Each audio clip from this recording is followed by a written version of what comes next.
Good morning students, welcome to Edream classroom. ഇന്ന് നമ്മൾ introduction two sociology സെക്കൻഡിലെ 4th ബ്ലോക്കിലെ last യൂണിറ്റാണ് analyse ചെയ്യുന്നത്. ചാപ്റ്ററിൻ്റെ പേര് നോക്കൂ, യൂണിറ്റ് 12 സോഷ്യൽ ചേഞ്ച് ട്രാൻസ്ഫോർമേഷൻ. സാമൂഹിക മാറ്റത്തെയും അതിൻ്റെ പരിവർത്തനത്തെയും കുറിച്ചുമാണ് ഈ ഒരു യൂണിറ്റിലൂടെ നമ്മൾ ഡിസ്കഷൻ നടത്താൻ പോകുന്നത്. അതിലെ പ്രധാന ടോപ്പിക്കാണ് theories of social change. Theories of social change. What is mean by social change? എന്താണ് സോഷ്യൽ ചേഞ്ച് എന്നുകൊണ്ട് അർത്ഥമാക്കുന്നത്? സാമൂഹികപരമായ മാറ്റം എന്ന് പറഞ്ഞു കഴിഞ്ഞാൽ സമൂഹത്തിലെ ഓരോ പീരിയഡ്സിലും ഓരോ കാലഘട്ടത്തിലും സാമൂഹിക മാറ്റം കണ്ടിന്യൂസ് ആയിട്ട് തുടർന്നുകൊണ്ടിരിക്കുകയാണ്, അല്ലേ? കണ്ടിന്യൂസ് ആയിട്ട് നടന്നുകൊണ്ടിരിക്കുകയാണ്. അത് ഡേ ടു ഡേ ആയിട്ടാണെങ്കിലും മന്ത്ലി ആയിട്ടാണെങ്കിലും ഇയർ ബേസ് ആയിട്ടാണെങ്കിലും എപ്പോഴും സദാസമയവും മാറ്റങ്ങൾ തുടർന്നുകൊണ്ടേയിരിക്കുകയാണ്. അപ്പോൾ നമുക്ക് ഏതൊക്കെ രീതിയിലുള്ള സാമൂഹിക മാറ്റങ്ങളാണ് നമ്മുടെ സമൂഹത്തിൽ ഉണ്ടാകുന്നത് എന്നാണ് ഇവിടെ വിശദീകരിക്കാൻ ശ്രമിക്കുന്നത്. അപ്പോൾ സോഷ്യൽ ചേഞ്ച് എന്ന് പറയുമ്പോൾ സാമൂഹിക മാറ്റം എന്തൊക്കെ കാര്യങ്ങളുമായി ബന്ധപ്പെട്ടതാണ് എന്നാണ് ഇവിടെ പറയുന്നത്. നോക്കൂ, social change refers to significant and lasting changes in the structure, function, values and pattern of society. സാമൂഹിക മാറ്റം എന്നത് സമൂഹത്തിൻ്റെ ഘടന, അതായത് ചേഞ്ചസ് ഇൻ ദ സ്ട്രക്ചർ എന്ന് പറഞ്ഞാൽ ഘടന, സമൂഹത്തിൻ്റെ ഘടനയിലും അതേപോലെ തന്നെ ഫങ്ഷൻ പ്രവർത്തനങ്ങളിലും വാല്യൂസ് മൂല്യങ്ങളിലും പാറ്റേൺ ഓഫ് സൊസൈറ്റി അതായത് പെരുമാറ്റ രീതികളിലും ഉണ്ടാകുന്ന പ്രധാനപ്പെട്ട മാറ്റങ്ങളാണ്. Social change refers to significant and lasting changes in the structure, function, values and pattern of society. When these changes are rapid, deep and far-reaching, they are called social transformation. ഈ change, ഇത്തരം മാറ്റങ്ങൾ എങ്ങനെയൊക്കെയാണ്? Rapid പെട്ടെന്നും, ഡീപ്പായിട്ടും, four reaching ഏതൊക്കെ രീതിയിലൂടെയാണ് ഈ മാറ്റങ്ങൾ കാണപ്പെടുന്നത്? Rapid, deep and far reaching, they are called social transformation. ഇത്തരത്തിലുള്ള ഈ മാറ്റത്തിനെ നമ്മൾ എന്തു പറയുന്നു? സാമൂഹിക പരിവർത്തനം അഥവാ സോഷ്യൽ ട്രാൻസ്ഫോർമേഷൻ എന്ന് പറയുന്നു. For example revolution. ഇത്തരത്തിലുള്ള ഈ സാമൂഹിക മാറ്റത്തിൻ്റെ കാരണം, ഈ പരിവർത്തനത്തിൻ്റെ കാരണത്തിന് ഒരു എക്സാമ്പിളായിട്ട് എന്താ പറയുന്നത്? റവല്യൂഷൻ, വിപ്ലവം. പലതരത്തിലുള്ള ഫ്രഞ്ച് റവല്യൂഷനും അതേപോലെ തന്നെ first world war, second world war, ഇത്തരത്തിലുള്ള റവല്യൂഷനുകളിലൂടെയാണ് സാമൂഹിക മാറ്റം പെട്ടെന്ന് ഉണ്ടാകാനുള്ള കാരണം എന്നത്. അതുകൊണ്ടാണ് ഇവിടെ എക്സാമ്പിളായിട്ട് എന്ത് കൊടുക്കാനുള്ള കാരണം? റവല്യൂഷൻ കൊടുക്കാനുള്ള കാരണം. Sociologist have developed different theories of social change. അതുകൊണ്ട് തന്നെ സോഷ്യോളജിസ്റ്റുകൾ സോഷ്യൽ ചേഞ്ചിനെ വിശദീകരിക്കുന്നത് വ്യത്യസ്ത തിയറികളിലൂടെയാണ്. ഏതൊക്കെ തിയറി? Main theories are evolutionary theory, cyclical theory, structural functional theory, conflict theory. ഇപ്പോൾ സാമൂഹിക മാറ്റത്തെ വ്യക്തമാക്കുന്നത് സോഷ്യോളജിസ്റ്റുകൾ പ്രധാനമായും 4 ഫീച്ചേഴ്സ് തിയറീസിലൂടെയാണ്. Evolutionary theory, cyclical theory, structural and functional theory, conflict theory. ഇനി what is mean by evolutionary theory? എന്താണ് എവല്യൂഷണറി തിയറി എന്ന് പറഞ്ഞു കഴിഞ്ഞാൽ വികാസ സിദ്ധാന്തം എന്നൊക്കെ പറയും. This theory state that society change in a gradual and orderly way. ഈ സിദ്ധാന്തപ്രകാരം സമൂഹങ്ങൾ ലളിതമായ അവസ്ഥയിൽ നിന്നും എന്തിലേക്ക് മാറ്റപ്പെടുന്നു? ഒരു ഗ്രാജുവൽ ആൻഡ് ഓർഡർലി വേ. അതായത് ഈ സിദ്ധാന്തപ്രകാരം ലളിതമായ അവസ്ഥയിൽ നിന്നും സമൂഹം ഒരു സങ്കീർണമായ അവസ്ഥയിലേക്ക് എത്തുന്നത്. Moving from simple to complex form. അതായത് ഒരു ലളിത സമൂഹത്തിൽ നിന്നും സങ്കീർണമായ സമൂഹത്തിലേക്കുള്ള മാറ്റമാണ് ഏത്? Evolutionary theory. All society pass through similar stage of development. അതുകൊണ്ട് തന്നെ പ്രധാനമായും ചില ഘട്ടങ്ങളിലൂടെയാണ് സമൂഹം കടന്നു പോകുന്നത്. Change is seen as progress and growth. ഈ ഘട്ടങ്ങൾ എന്ന് പറയുന്നത് അതിൻ്റെ വളർച്ചയ്ക്കും കാരണമാകുന്നു. ഏതൊക്കെ ഘട്ടങ്ങളാണ്? അപ്പോൾ എവല്യൂഷണറി തിയറിയെ പ്രധാനമായും 2 ഘട്ടങ്ങളാക്കിയിട്ടാണ് തരംതിരിച്ചിട്ടുള്ളത്. ക്ലാസിക്കൽ എവല്യൂഷണറി തിയറീസ് എന്നും നിയോ എവല്യൂഷണറി വ്യൂസ് എന്നും. അപ്പോൾ കുട്ടികളെ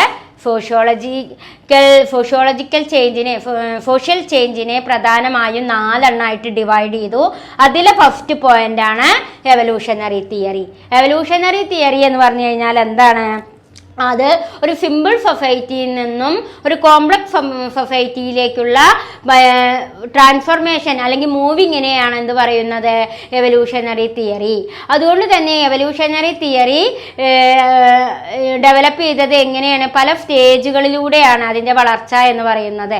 ഏതൊക്കെയാണ് ആ സ്റ്റേജുകൾ? ക്ലാസിക്കൽ എവല്യൂഷണറി തിയറീസ് എന്നും നിയോ എവല്യൂഷണറി വ്യൂസ് എന്നും. അപ്പോൾ ഇനി നമ്മൾക്ക് അടുത്തതായിട്ട് എടുക്കാനുള്ളത് എവല്യൂഷണറി തിയറിയിലെ പ്രധാനപ്പെട്ട 2 പോയിന്റുകളായിട്ടുള്ള ക്ലാസിക്കൽ എവല്യൂഷണറി തിയറിയെ കുറിച്ചും നിയോ എവല്യൂഷണറി വ്യൂസിനെ കുറിച്ചുമാണ് ഇനി നമ്മൾക്ക് ഡിഫൈൻ ചെയ്യാനുള്ളത്. അപ്പോൾ നമുക്ക് അത് എന്തൊക്കെ കാര്യങ്ങളാണ് ക്ലാസിക്കൽ എവല്യൂഷണറി തിയറിയിൽ വരുന്നത് എന്നും ഏതൊക്കെ സോഷ്യോളജിസ്റ്റുകളാണ് അവിടെ അനലൈസ് ചെയ്യുന്നത് എന്നും നമുക്ക് നോക്കാം. Okay, high students. അപ്പോൾ നമ്മൾ നെക്സ്റ്റ് ടോപ്പിക്കാണ്, അതായത് നമ്മൾ പറഞ്ഞു നിർത്തിയത് തിയറീസ് ഓഫ് ക്ലാസിക്കൽ ചേഞ്ച് ആയിരുന്നു. അതിൽ 4 പോയിന്റ്സ് ടീച്ചർ പറഞ്ഞു തന്നു. എവല്യൂഷണറി തിയറിയും സൈക്ലിക്കൽ തിയറിയും സ്ട്രക്ചറൽ ആൻഡ് ഫങ്ഷണൽ തിയറിയും കോൺഫ്ലിക്റ്റ് തിയറിയും. അതിൽ എവല്യൂഷണറി തിയറിയിൽ വരുന്ന സബ് പോയിന്റുകളാണ് ഇനി എടുക്കുന്നത്. അതിൽ എവല്യൂഷണറി തിയറിയിൽ വരുന്ന പോയിന്റാണ് ക്ലാസിക്കൽ എവല്യൂഷണറി തിയറി. എവല്യൂഷണറി തിയറിയിലെ 2 സബ് പോയിന്റ് ഉണ്ട്. ക്ലാസിക്കൽ എവല്യൂഷണറി തിയറി ഉണ്ട്, നിയോ ക്ലാസിക്കൽ എവല്യൂഷണറി തിയറി ഉണ്ട്. അതിലെ പ്രധാനപ്പെട്ട പോയിന്റാണ് ക്ലാസിക്കൽ എവല്യൂഷണറി തിയറി. എന്താണ് ക്ലാസിക്കൽ എവല്യൂഷണറി തിയറിയിൽ പറയുന്നത് നോക്കൂ. Classical evolutionary theory were developed in the 19th century by early sociologist and anthropologist.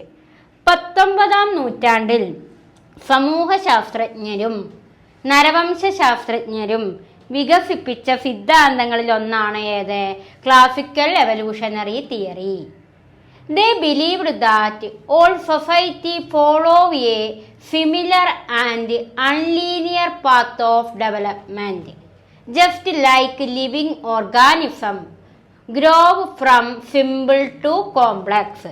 അതായത് എന്താണ് ഇവിടെ പറയുന്നത്? എല്ലാ സമൂഹങ്ങളും ഒരേ ലീനിയർ എന്ന് പറയുന്നത് ഒരു രേഖീയ വഴിയിലൂടെ ഏതിൽ നിന്ന് ഏതിലേക്ക്? സിമ്പിളിൽ നിന്നും കോംപ്ലക്സിലേക്കുള്ള അഥവാ ലളിതത്തിൽ നിന്നും സങ്കീർണതയിലേക്കാണ് വളരുന്നത് എന്ന് ഇവർ വിശ്വസിച്ചു. They believed that all society follow similar and unilinear path to development. സിമിലറിൽ നിന്നും പിന്നെ എന്തിലേക്കാണ്? അൺലീനിയർ. അതായത് ഒരു രേഖീയ വഴിയിലൂടെ അങ്ങനെ പറഞ്ഞാൽ ഇങ്ങനെ സിമ്പിളിൽ നിന്നും കോംപ്ലക്സിലേക്കുള്ള മാറ്റമാണ് എന്നാണ് ഏത് തിയറി വിശ്വസിക്കുന്നത്? Classical evolutionary theory. അപ്പോൾ എല്ലാ സമൂഹങ്ങളും ഒരു രേഖീയ വഴിയിലൂടെ ലളിതത്തിൽ നിന്നും സങ്കീർണതയിലേക്കാണ് വളരുന്നത് എന്നിവർ വിശ്വസിച്ചു. അതാണ് classical evolutionary theory. Just like living organism grow from simple to complex. അപ്പോൾ സിമ്പിളിൽ നിന്നും കോംപ്ലക്സിലേക്കുള്ള മാറ്റമാണ് ഏത്? Classical evolutionary theory. And then ഇതിലെ പ്രധാനപ്പെട്ട സോഷ്യോളജിസ്റ്റുകൾ ആരൊക്കെ നോക്കൂ. Major thinkers of this school include. ഏതൊക്കെയാണ് പ്രധാനപ്പെട്ട തിങ്കേഴ്സ് ക്ലാസിക്കൽ എവല്യൂഷണറി തിയറിയിലെ പ്രധാനപ്പെട്ട ചിന്തകന്മാരാണ്? Auguste Comte. ആരാ Auguste Comte? Father of sociology. സോഷ്യോളജിയുടെ ഫാദർ ആയിട്ടാണ് അഗസ്റ്റേ കോംറ്റെ കൺസിഡർ ചെയ്യുന്നത്. അപ്പോൾ ഈ ഒരു ക്ലാസിക്കൽ എവല്യൂഷണറി തിയറിയിൽ വരുന്ന സോഷ്യോളജിസ്റ്റുകൾ ആരൊക്കെയാണ്? Auguste Comte, Herbert Spencer, E B. Tylor, J F. McLennan and H J F. Maine, Lewis Henry Morgan, Adolf Bastian, Ferdinand Tonnies and J J. Bachofen. ഇത്രയും ആളുകളാണ് ക്ലാസിക്കൽ എവല്യൂഷണറി തിയറിയിൽ വരുന്ന പ്രധാനപ്പെട്ട തിങ്കേഴ്സ്, മേജർ തിങ്കേഴ്സുകളായിട്ട് അറിയപ്പെടുന്നത്. അതിൽ നമുക്ക് പ്രധാനപ്പെട്ട 4 തിങ്കേഴ്സിൻ്റെ ഐഡിയോളജിയാണ് നമ്മൾ ഇനി ക്ലാസിക്കൽ എവല്യൂഷണറി തിയറിയിൽ ഡിഫൈൻ ചെയ്യുന്നത്. ഇമ്പോർട്ടൻ്റ് ഐഡിയാസ് അതിൽ വരുന്നതാണ് Auguste Comte. Auguste Comte proposed 3 stages of social development. Auguste Comte സാമൂഹിക വികസനത്തെ 3 സ്റ്റേജുകളാക്കി തിരിച്ചു. ഏതൊക്കെ സ്റ്റേജുകളായിട്ടാണ് അഗസ്റ്റി കൊംടെ തിരിച്ചത്? Theological stage, metaphysical stage, positive or scientific stage. ഇപ്പൊ അഗസ്റ്റി കൊംടെ സോഷ്യൽ ഡെവലപ്മെന്റിനെ 3 രീതിയിലാണ് തരംതിരിച്ചത്. തിയോളജിക്കൽ സ്റ്റേജ് പറഞ്ഞാൽ എന്താ? ദൈവശാസ്ത്ര ഘട്ടം. മെറ്റാഫിസിക്കൽ സ്റ്റേജ് പറഞ്ഞാൽ എന്താ? തത്വചിന്താഘട്ടം. പോസിറ്റീവ് ഓർ സയന്റിഫിക് സ്റ്റേജ് പറഞ്ഞാൽ എന്താ? ശാസ്ത്രീയമായിട്ടുള്ള ഘട്ടം. അങ്ങനെ സോഷ്യൽ ഡെവലപ്മെന്റിനെ അഗസ്റ്റി കൊംടെ 3 രീതിയിൽ തരംതിരിച്ചു. അടുത്തതായിട്ട് നമ്മൾ പറയുന്നത് ഹെർബർട്ട് സ്പെൻസർ ആണ്. പ്രധാനമായും ഒരുപാട് സോഷ്യോളജിസ്റ്റുകൾ ക്ലാസിക്കൽ എവല്യൂഷണറി തിയറിയിൽ വരുന്നുണ്ടെങ്കിൽ പോലും നമ്മൾ അതിൽ പ്രധാനപ്പെട്ട 4 ആളുകളുടെ ആശയങ്ങളാട്ടോ പറയണത്. അഗസ്റ്റി കൊംടെയും ഹെർബർട്ട് സ്പെൻസറും E.B. ടൈലറും ലൂയിസ് ഹെൻറി മോർഗാനും. ഇത്രയും 4 ആളുടെ കാര്യങ്ങളാണ് ഇവിടെ അനലൈസ് ചെയ്യുന്നത് കേട്ടോ.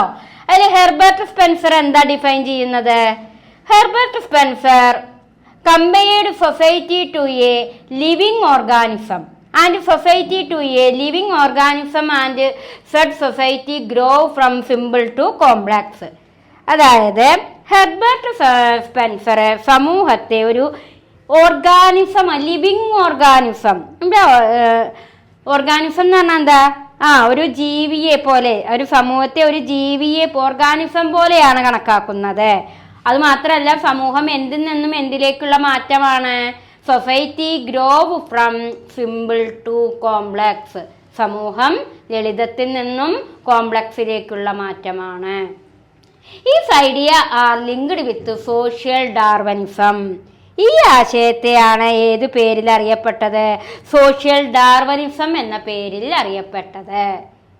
ഹെർബർട്ട് സ്പെൻസർ സൊസൈറ്റിയെ ലിവിങ് ഓർഗാനിസം ആയിട്ടാണ് ഡിഫൈൻ ചെയ്തത്. മാത്രമല്ല, society to a living organism and said society grow from simple to complex. സൊസൈറ്റിയുടെ ഗ്രോവ് വളർച്ച എന്ന് പറയുന്നത് എന്തിൽ നിന്നും എന്തിലേക്കാണ്? ഒരു സിമ്പിൾ സൊസൈറ്റിയിൽ നിന്നും ഒരു കോംപ്ലക്സ് സൊസൈറ്റിയാണ്. This known as social Darwinism. അതുകൊണ്ട് ഈ ഒരു ആശയത്തെ ഹെർബർട്ട് സ്പെൻസർ എന്തായിട്ടാണ് ഡിഫൈൻ ചെയ്തത്? Social Darwinism. അപ്പൊ സോഷ്യൽ ഡാർവനിസം എന്ന കൺസെപ്റ്റ് ആരാണ് ഇൻട്രൊഡ്യൂസ് ചെയ്തത്? Herbert Spencer. ആൻഡ് ദെൻ അടുത്തതാണ് നമ്മൾ അഗസ്റ്റി കൊംടെ പറഞ്ഞു, സെക്കൻഡ് ആയിരുന്നു ഹെർബർട്ട് സ്പെൻസർ. ഇനി തേർഡ് ആണ് E.B. ടൈലർ. E.B. ടൈലർ എന്താണ് ടൈലർ വ്യാഖ്യാനിക്കുന്നത് നോക്കൂ. Said all humans share a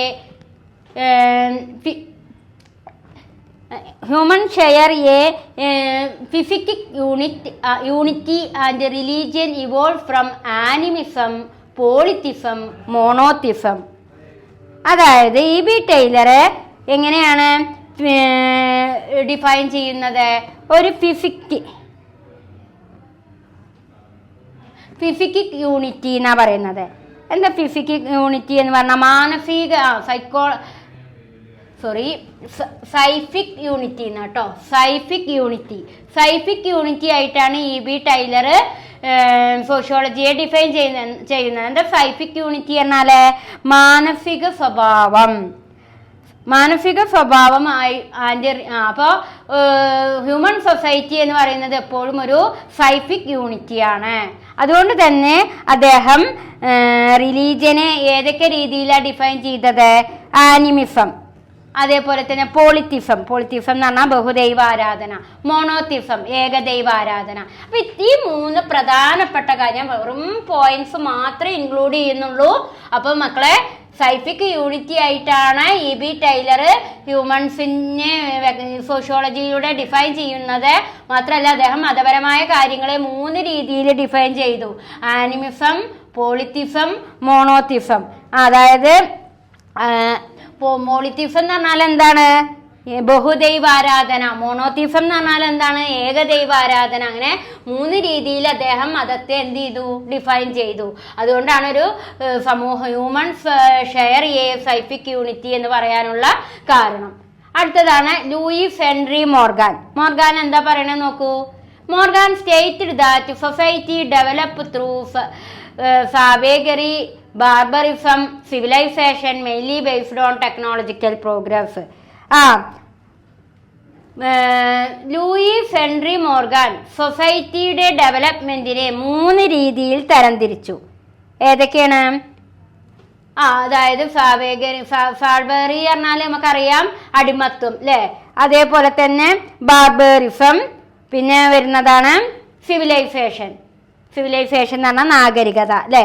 അങ്ങനെ 3 രീതിയിൽ സാവേഗറി ആയിട്ടും ബാർബറിസം ആയിട്ടും സിവിലൈസേഷൻ ആയിട്ടും ടെക്നോളജിക്കൽ പ്രോഗ്രസ്സിനെ ഇങ്ങനെ 3 ഘട്ടങ്ങളിലൂടെയാണ് സാങ്കേതികപരമായിട്ടുള്ള പുരോഗതി സമൂഹത്തിൽ ഉണ്ടായത് എന്ന് പറഞ്ഞുകൊണ്ട് ലൂയിസ് ഹെൻറി മോർഗൻ സൊസൈറ്റിയെ ഡിവൈഡ് ചെയ്തു. അപ്പോൾ ഇവരൊക്കെ പറയുന്ന പ്രധാന പോയിന്റ്സ് മാത്രം അവിടെ എഴുതിയിട്ടുള്ളത് കേട്ടോ.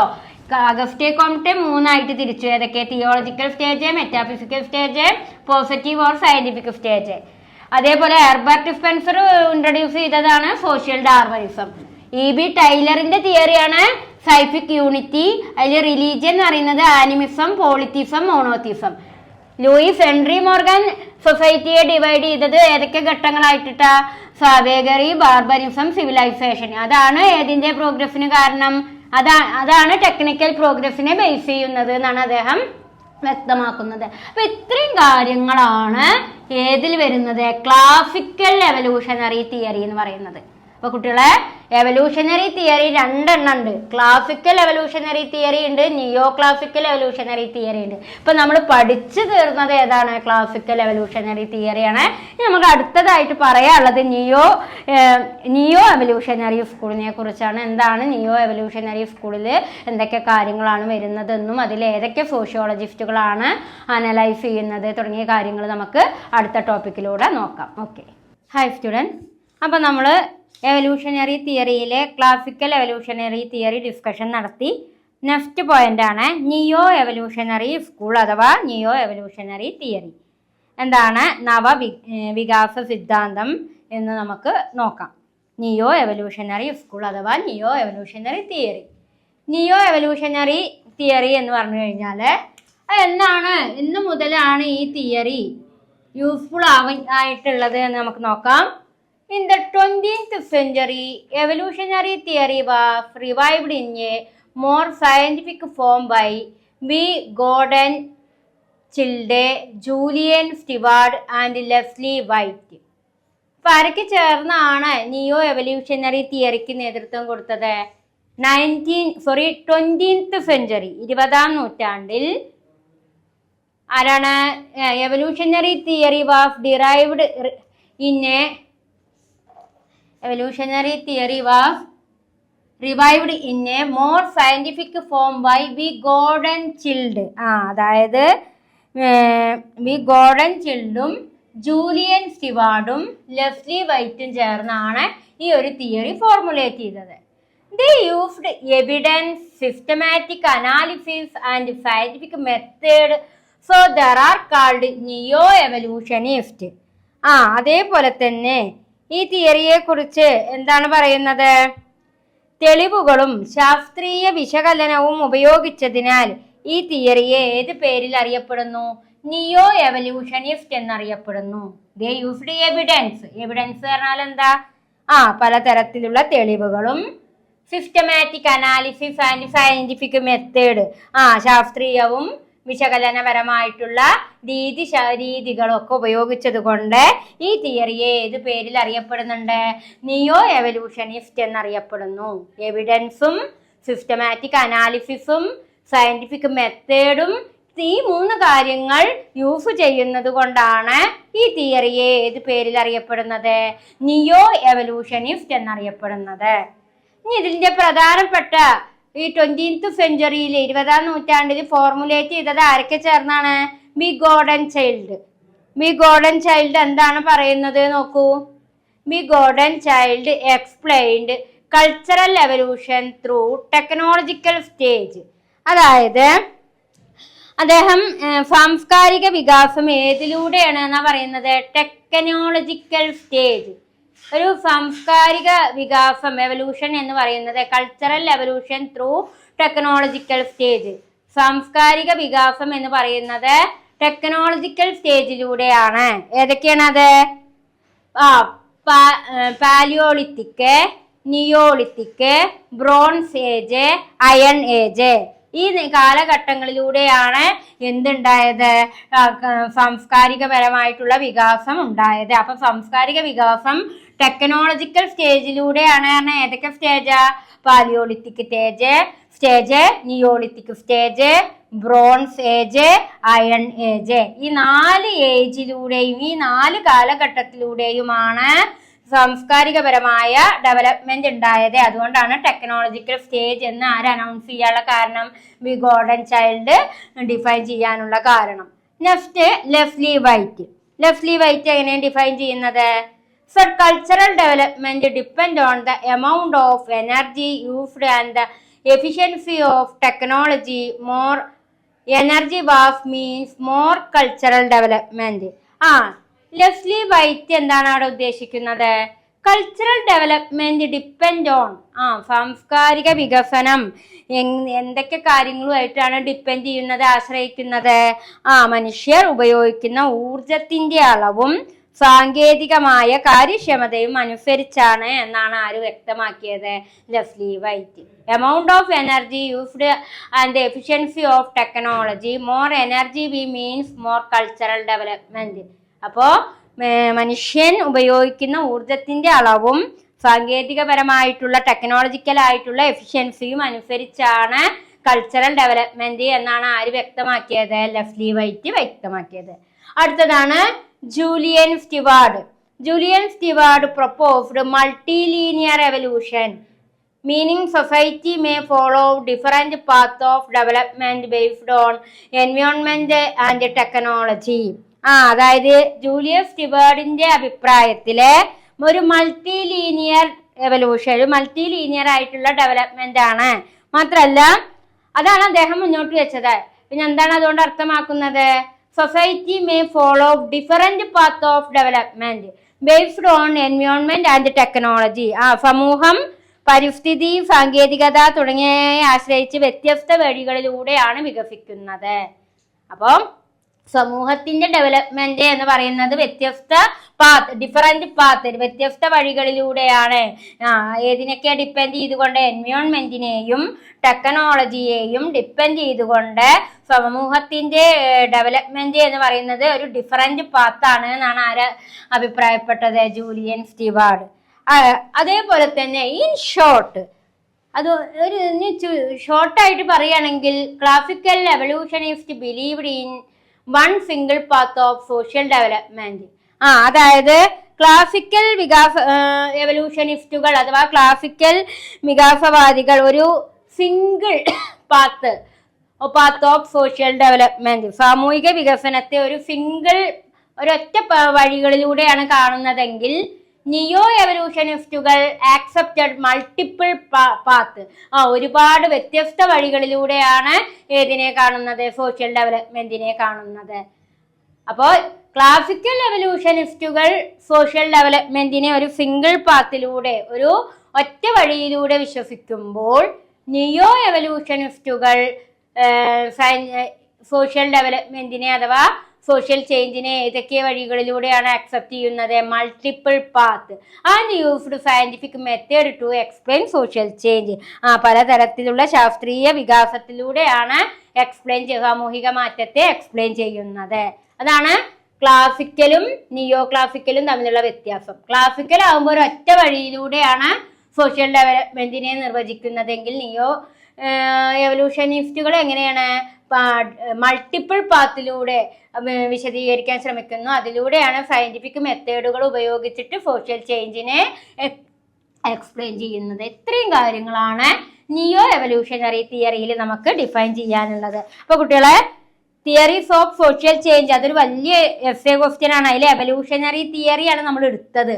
എവല്യൂഷണറി തിയറിയിൽ തന്നെ 2 പോയിന്റുകൾ പറഞ്ഞു തന്നു, സബ് പോയിന്റ് ആയിട്ട്. ഏതൊക്കെ? ക്ലാസിക്കൽ എവല്യൂഷണറി തിയറിയും ഡിഫൈൻ ചെയ്തു, നിയോ എവല്യൂഷണറി തിയറിയും ഡിഫൈൻ ചെയ്തു. ഇനി നമ്മൾക്ക് തിയറീസ് ഓഫ് സോഷ്യൽ ചേഞ്ചിലെ cyclical theory, structural functional theory, conflict theory, 3 തിയറിയും കൂടി ഈ ഒരു തിയറീസ് ഓഫ് സോഷ്യൽ ചേഞ്ച് എന്ന ഈ ഒരു ടോപ്പിക്കിൽ മനസ്സിലാക്കാണ്ട് കേട്ടോ. അപ്പോൾ നമ്മൾ മെയിൻ പോയിന്റ് ആയിട്ടുള്ള എവല്യൂഷണറി തിയറിയാണ് വ്യക്തമാക്കിയത്. അതിന്റെ 2 സബ് പോയിന്റും മനസ്സിലാക്കി. ഇനി 3 മെയിൻ പോയിന്റുകളും കൂടി നമുക്ക് പറയാനുണ്ട്.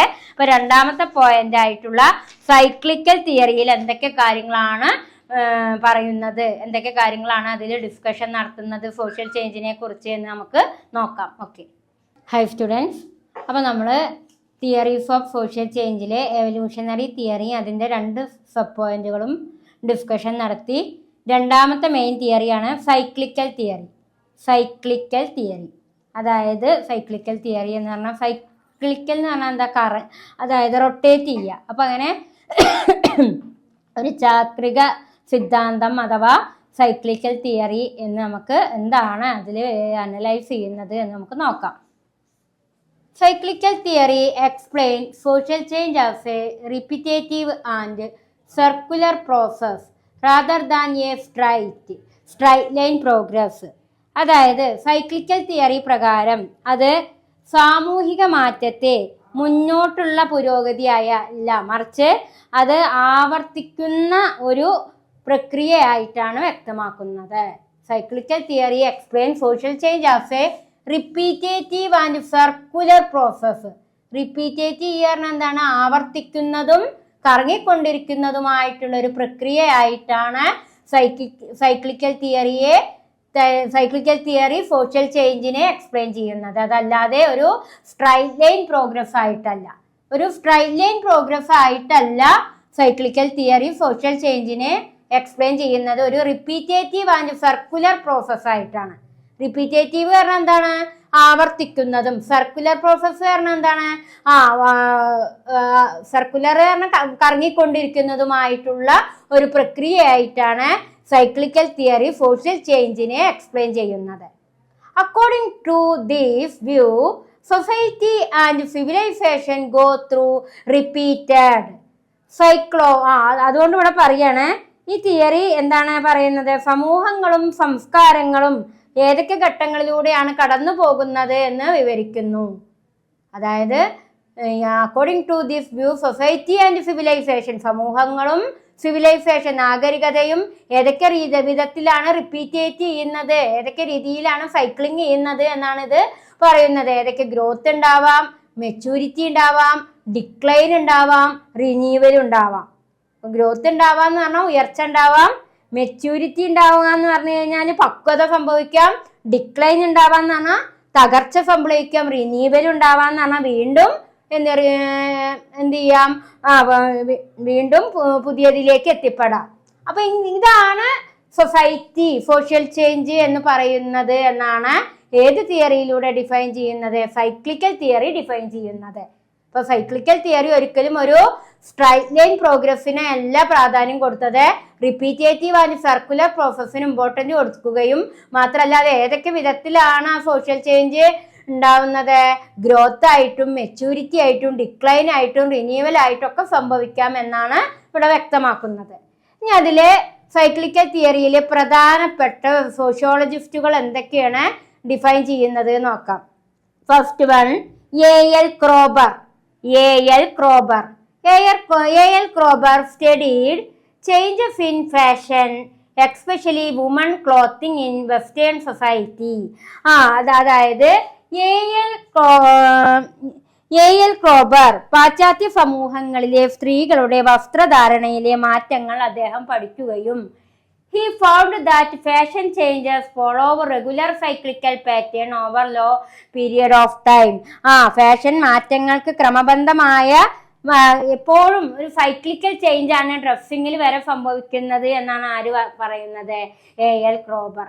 മാറ്റത്തെ അദ്ദേഹം ഡിഫൈൻ ചെയ്തത് എന്ത് എക്സാമ്പിൾ കൊടുത്തിട്ടാ, വെസ്റ്റേൺ സമൂഹത്തിലെ പാശ്ചാത്യ സമൂഹത്തിലെ സ്ത്രീകളുടെ വസ്ത്രധാരണ രീതിയെ കമ്പയർ ചെയ്തുകൊണ്ടാണ് അദ്ദേഹം സോഷ്യൽ ചേഞ്ചിന് എക്സാമ്പിൾ പറയുന്നത്. അവിടുത്തെ ആ വസ്ത്രധാരണ രീതി എന്ന് പറയുന്നത് എങ്ങനെയാണ്, ഒരു സൈക്ലിക്കൽ പാറ്റേൺ ആണ്. അതായത് ഓരോ സമയത്തും ട്രെൻഡിനനുസരിച്ച് വസ്ത്രത്തിന്റെ ട്രെൻഡ് മാറിക്കൊണ്ടിരിക്കുകയാണ്, ചേഞ്ചിനെസ് സംഭവിക്കുകയാണ് എന്നാണ് ആരിവിടെ വ്യക്തമാക്കിയത്? എ.എൽ. ക്രോബർ. അപ്പൊ എ.എൽ. ക്രോബർ പാശ്ചാത്യ സമൂഹത്തിലെ സ്ത്രീകളുടെ വസ്ത്രധാരണത്തിലെ മാറ്റങ്ങൾ അദ്ദേഹം പഠിക്കുകയും മാത്രമല്ല ഇത്തരത്തിലുള്ള ഫാഷനിൽ ഉണ്ടാകുന്ന മാറ്റങ്ങൾ എന്തിനോട് ഉപമിച്ച് പറയാണ്? സൈക്ലിക്കൽ ചേഞ്ചുമായി അദ്ദേഹം കമ്പയർ ചെയ്ത് പറയുകയും ചെയ്തു. അടുത്ത സോഷ്യോളജിസ്റ്റ് ആണ് ഓസ്വാൾഡ് സ്പെംഗ്ലർ. എന്താണ് ഓസ്വാൾഡ് സ്പെംഗ്ലർ പറയുന്നത്? സ്പെംഗ്ലർ എന്നാട്ടോ, SPENGLER. Oswald Spengler believed that civilization are like living organism. They pass through stages of birth, growth, maturity and decline. For example, Roman Empire and the British Empire both rose to power and later declined. അതായത് Oswald സ്പെംഗറിന്റെ അഭിപ്രായത്തിൽ അദ്ദേഹം വിശ്വസിച്ചു എന്ത്? സംസ്കാരങ്ങൾ ജീവികളെ പോലെയാണ്. They believed that civilization are to be living organism. Living organism പോലെയാണ് civilisation. എന്തൊക്കെ സംഭവിക്കാം? They pass through stages of, ഏതൊക്കെ സ്റ്റേജുകളിലൂടെ കടന്നു പോകുന്നുണ്ട്? ജനനം, ഗ്രോത്ത് പറഞ്ഞ വളർച്ച, മെച്യൂരിറ്റി പറഞ്ഞാൽ പക്വത, ആൻഡ് ഡിക്ലൈൻ തകർച്ച. മനുഷ്യന്റെ ജീവിതത്തിൽ സംഭവിക്കുന്ന ഓരോ സ്റ്റേജുകളാണ് ഇതില്. ജനിക്കുന്നു, വളരുന്നു, മെച്യൂരിറ്റി പെടുന്നു, ലാസ്റ്റ് അവസാനിക്കുന്നു, ഡിക്ലൈൻ. അതാണ് ബർത്ത്, ഗ്രോത്ത്, മെച്യൂരിറ്റി, ഡിക്ലൈൻ. ഈ 4 അവസ്ഥയെ കൂടി ഏത് മനുഷ്യനും കടന്നു പോകുന്നുണ്ട്. മനുഷ്യൻ ജനിക്കപ്പെടുമെന്ന്, മനുഷ്യൻ അല്ല എല്ലാവരും, ഭൂമിയിൽ ജീവനുള്ള ഏത് വസ്തുവിനും സംഭവിക്കുന്നത് ഈ 4 സ്റ്റേജാ. Birth, growth, maturity, decline. ജനനവും വളർച്ചയും പക്വതയും തകർച്ചയും. മനുഷ്യന്റെ അവസാനം അല്ലെങ്കിൽ ജീവികളുടെ അവസാനമാണ് ഡിക്ലൈൻ. അപ്പൊ ഈ 4 സ്റ്റേജിൽ ഇതൊരു സൈക്ലിക്കൽ പ്രോസസ്സാണ് എന്നാണ് ആര് പറയുന്നത്? ഓസ്വാൾഡ് സ്പെംഗ്ലർ പറയുന്നത്. അതുകൊണ്ട് തന്നെ അദ്ദേഹം പറയാണ് റോമൻ സാമ്രാജ്യവും ബ്രിട്ടീഷ് സാമ്രാജ്യവും ഏതിന് ഉദാഹരണമാണ്? ഈ ഒരു സൈക്ലിക്കൽ പ്രോസസ്സിന്, ഈ വളർച്ചയ്ക്കും ജനനത്തിനും വളർച്ചയ്ക്കും മെച്യൂരിറ്റിക്കും ഡിക്ലൈനും ഒക്കെ ഏതൊക്കെ സാമ്രാജ്യങ്ങൾ അതിന് എക്സാമ്പിൾ ആണ്? Roman empire and British empire. അടുത്തതാണ് പിട്രിം സൊറോക്കിൻ. PITRIM.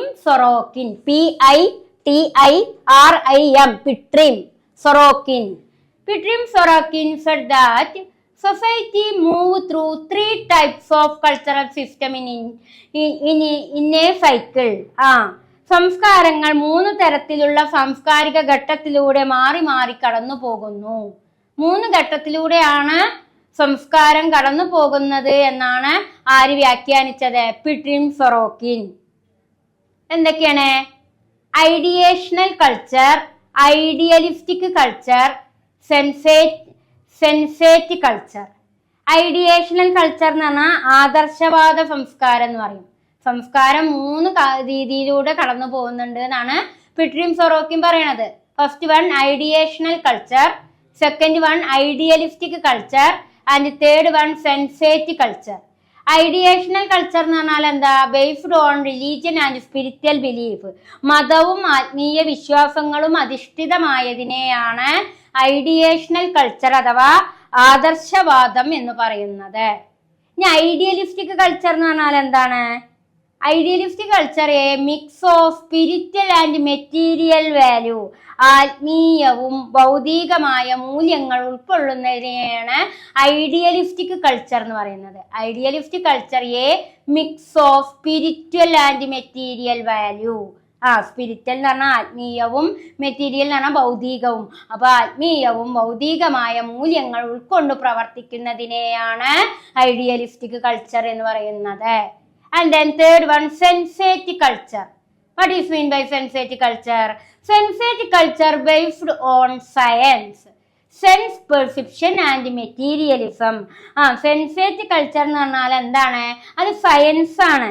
അത് മാത്രമല്ല അവിടെ എന്തെല്ലാം വരും? Sense perception, ഇന്ദ്രിയാനുഭവങ്ങൾ. സെൻസ് പറഞ്ഞാൽ എന്താ? നമുക്കുടെ ഇന്ദ്രിയങ്ങൾ, പഞ്ചേന്ദ്രിയങ്ങൾ. അപ്പൊ സെൻസ് പെർസെപ്ഷനും മെറ്റീരിയലിസം, ഭൗതികവാദവും ഉൾപ്പെടുന്നതിനെയാണ് എന്ത് പറയുക, sensate culture. Sensate culture based on science. Sensate culture എന്തിനെ ബേസ് ചെയ്യുന്നു?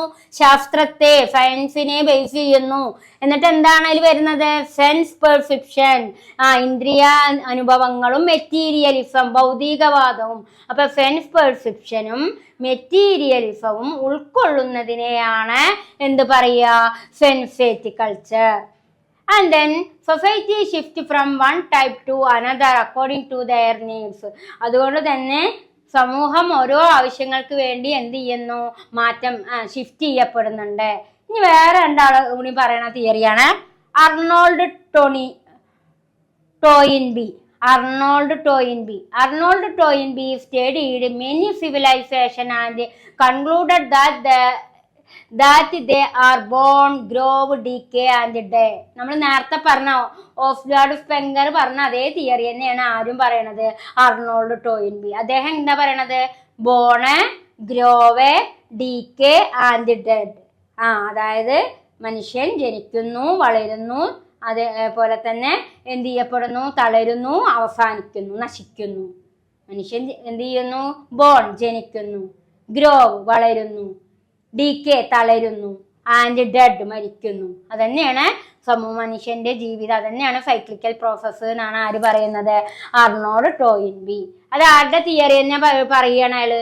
ഓസ്വാൾഡ് സ്പെങ്കറും അതന്നെയാണ് കേട്ടോ പറഞ്ഞത്. അടുത്ത ലാസ്റ്റ് ആണ് വിൽഫ്രെഡോ പാരറ്റോ എന്താ പറയണത് നോക്കൂ. Explained social change through the circulation of elite. പുതിയതിലേക്കുള്ള കറക്കമാണ്. എലൈറ്റ് പറഞ്ഞാൽ എന്താ? പുതിയത്. അപ്പൊ ആ പുതിയ ലൈറ്റിലേക്കുള്ള സർക്കുലേഷൻ ആണ് എന്ത്? Social change. Vilfredo Pareto explained social change through the circulation of elite. അതായത് സോഷ്യൽ ചേഞ്ച് എന്ന് പറയുന്നത് എലൈറ്റിലേക്കുള്ള സർക്കുലേഷൻ ആണ്. He divided elite into foxes who ruled by cleverance and diplomacy. അതുകൊണ്ട് തന്നെ നമ്മുടെ എലൈറ്റ് എന്ന് പറയുമ്പോൾ എന്തിനെയാണ് അവിടെ കമ്പയർ ചെയ്യുന്നത്? അതായത് എലൈറ്റ് എന്നുകൊണ്ട് ഉദ്ദേശിക്കുമ്പോൾ അദ്ദേഹം അവിടെ ഫോക്സ് ആയിട്ട് കമ്പയർ ചെയ്യാണ്. എന്താ ഫോക്സ് ആയിട്ട് കമ്പയർ ചെയ്യാനുള്ള കാരണം? ചതിയും അതേപോലെ തന്നെ നയതന്ത്രവും നേടുന്നതിലൂടെയാണ് ഡിപ്ലോമസി, അധികാരം നേടുന്നത്. പിന്നെ അദ്ദേഹം എന്തിനായിട്ടാണ് കമ്പയർ ചെയ്യുന്നത്? ലയൺ. അപ്പൊ വിൽഫ്രെഡോ പാരറ്റോ സോഷ്യൽ ചേഞ്ചിനെ പുതിയ കാര്യങ്ങളുമായിട്ട് കമ്പയർ ചെയ്യാണ്. എന്തൊക്കെയാണ് അവിടെ അദ്ദേഹം എക്സാമ്പിൾ ആയി കൊടുക്കുന്നത്? ഫോക്സിനെയും ലയണിനെയും ആണ്. ഫോക്സിന്റെ പ്രത്യേകത എന്താ? മനുഷ്യൻ ചിലപ്പോൾ ഫോക്സിന്റെ സ്വഭാവമാവെന്ന് പറയുന്നുണ്ട്. അതായത് ചതിയും നയതന്ത്രവും ഉപയോഗിച്ചിട്ട് അധികാരം നേടും. പിന്നെ ചിലപ്പോൾ ലയൺ ആവും പറയുന്നുണ്ട്. ലയൺ എന്ന് പറഞ്ഞാൽ എന്താ? ശക്തിയും ഫോഴ്സ് ആൻഡ് പവർ, അതായത് ശക്തിയും അതേപോലെ തന്നെ സൈനിക ശക്തിയും ഉൾക്കൊണ്ടുകൊണ്ട് ഭരണം നേടും. അപ്പൊ ഈ രീതിയിലുള്ള ഒരു തിയറിയാണ് ആര് ഡെവലപ്പ് ചെയ്തത്? Vilfredo Pareto. അതുകൊണ്ടാണ് അതിനെ എലൈറ്റ് തിയറി, പുതിയ തിയറി എന്നറിയപ്പെടാനുള്ള കാരണം. എലൈറ്റ് തിയറിയിൽ അദ്ദേഹം എന്താണ്? രണ്ട് എക്സാമ്പിൾ പറയുന്നുണ്ട്, ഫോക്സിനെയും ലയണിനെയും. ഫോക്സിന്റെ പ്രത്യേകത എന്താണ്? ഭരണം റൂള് നേടുന്നത് എങ്ങനെയാണ്? ചതിയും നയതന്ത്രമൊക്കെ ഉപയോഗിച്ചിട്ടാണ് ഫോക്സ് ഡിപ്ലോമസി നേടുന്നതെങ്കിൽ ലയൺ എങ്ങനെയാണ് ഭരണം നേടുക? ഫോഴ്സ് ആൻഡ് പവർ, ശക്തിയും സൈനികപരമായ ശക്തിയും ഒക്കെ ഉപയോഗിച്ചിട്ടാണ് ലയൺ എന്ത് ചെയ്യുന്നത്? ഭരണം നേടുന്ന. അങ്ങനെ രണ്ട് രീതിയിലുള്ള അധികാരം നേടുന്നവർ രണ്ട് സ്വഭാവമാണ് കാണിക്കുന്നത് എന്നാണ് ആരിവിടെ പ്രസ്താവിച്ചത്? Vilfredo Pareto. This group replace each other in a cyclical manner. അതുകൊണ്ട് തന്നെ ഇത്തരത്തിലുള്ള ഒരു സൈക്ലിക്കൽ മാനർ ആണ് സമൂഹത്തില് ഓരോ ഗ്രൂപ്പും കാണിക്കുന്നത് എന്നാണ് അദ്ദേഹം വ്യക്തമാക്കുന്നത്. അപ്പൊ ഇങ്ങനെയാണ് സമൂഹം ഇങ്ങനെ കറങ്ങിക്കൊണ്ടിരിക്കുകയാണ്. ആ കറങ്ങലിൽ ഓരോ കാര്യങ്ങള് നടന്നുകൊണ്ടിരിക്കുമ്പോൾ ജനനമുണ്ട്, ഗ്രോത്ത് ഉണ്ട്, അതേപോലെ തന്നെ പിന്നെന്താണ്? മെച്യൂരിറ്റി ഉണ്ട്, ഡിക്ലൈൻ ഉണ്ട്. വളരെ ഇമ്പോർട്ടൻ്റ് ആട്ടോ ഈ 4 കാര്യങ്ങളും. ഒരു മനുഷ്യന്റെ ജീവിതം അത്ര തന്നെ ഉള്ളൂ. നമ്മൾ എന്തൊക്കെയോ ഉണ്ടെന്ന് നമ്മൾ സ്വയം സങ്കല്പിക്കും. പക്ഷെ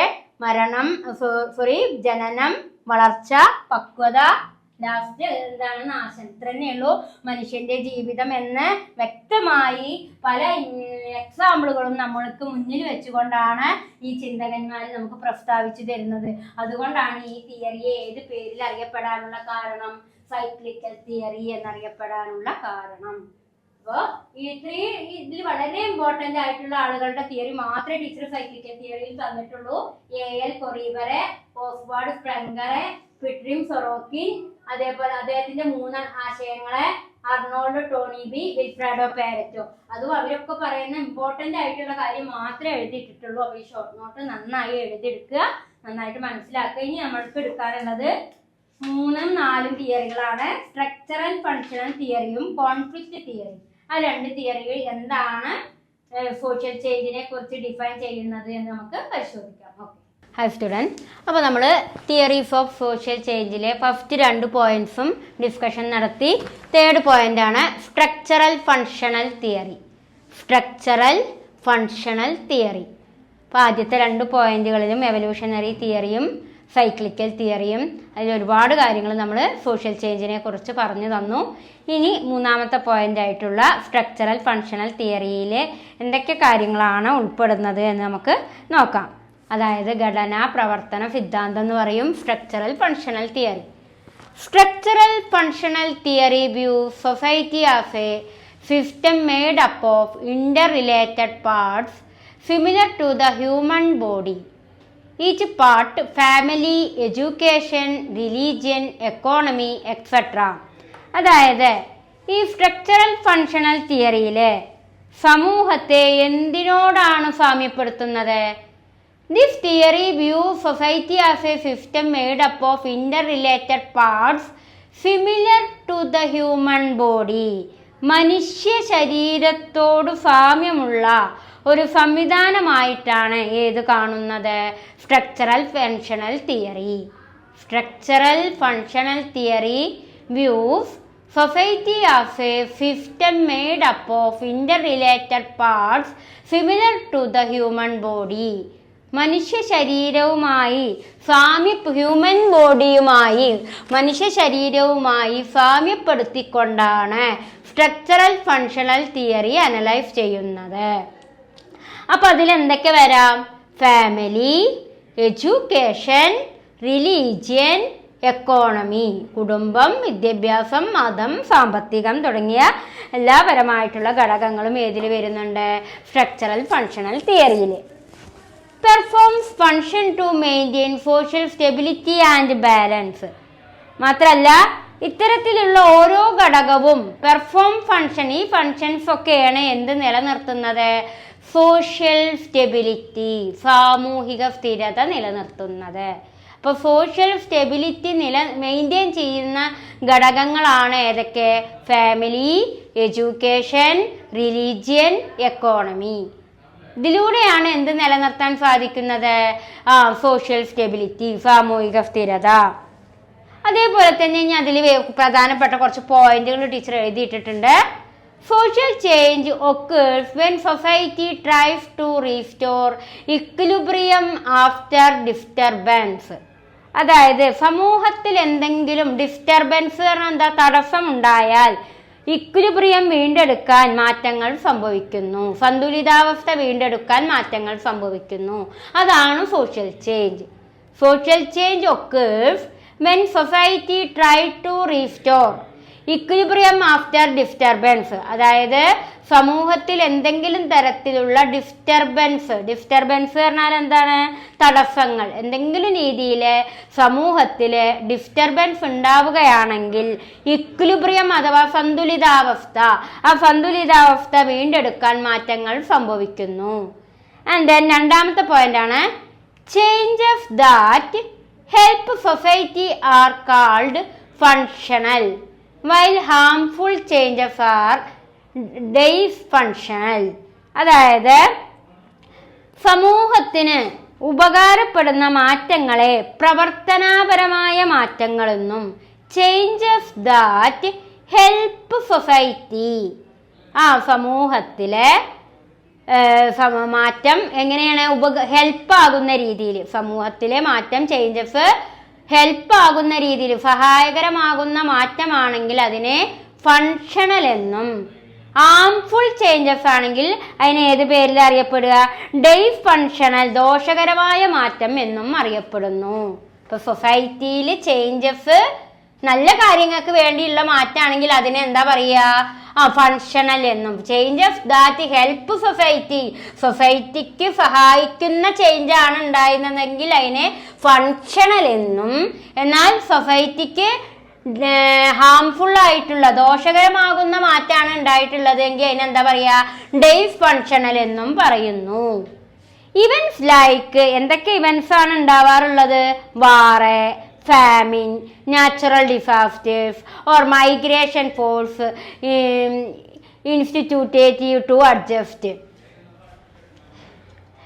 അപ്പൊ എന്താണ് പറയുന്നത്? എന്തൊക്കെ തരത്തിലുള്ള ഇവന്റ്സുകളാണ് ഉണ്ടാവുക? വാർ ഉണ്ടാവാം, ഫാമിൻ എന്ന് പറഞ്ഞാല് ക്ഷാമം ഉണ്ടാവാം, നാച്ചുറൽ ഡിസാസ്റ്റർ പ്രകൃതി ദുരന്തങ്ങൾ ഉണ്ടാവാം, മൈഗ്രേഷൻ കുടിയേറ്റം ഉണ്ടാവാം. അപ്പൊ ഇത്തരം പ്രവർത്തനങ്ങളൊക്കെയാണ് സമൂഹത്തിൽ ഉണ്ടാകുന്ന ഇവന്റ്സുകൾ അഥവാ ചേഞ്ചസ് എന്ന് പറയുന്നത്. ചില ചേഞ്ചസ് എന്താണ്? ഹെൽപ്ഫുൾ ആവുക, അതുകൊണ്ട് ഫങ്ഷണൽ ആണ്. ചില ചേഞ്ചസ് ഹാംഫുൾ ആണ്, അപ്പൊ അതെന്താണ്? ഡിസ്ഫങ്ഷണൽ ആണ്. അടുത്ത പോയിന്റ് എന്താ പറയണേ? Robert K Merton said social structures are not fixed.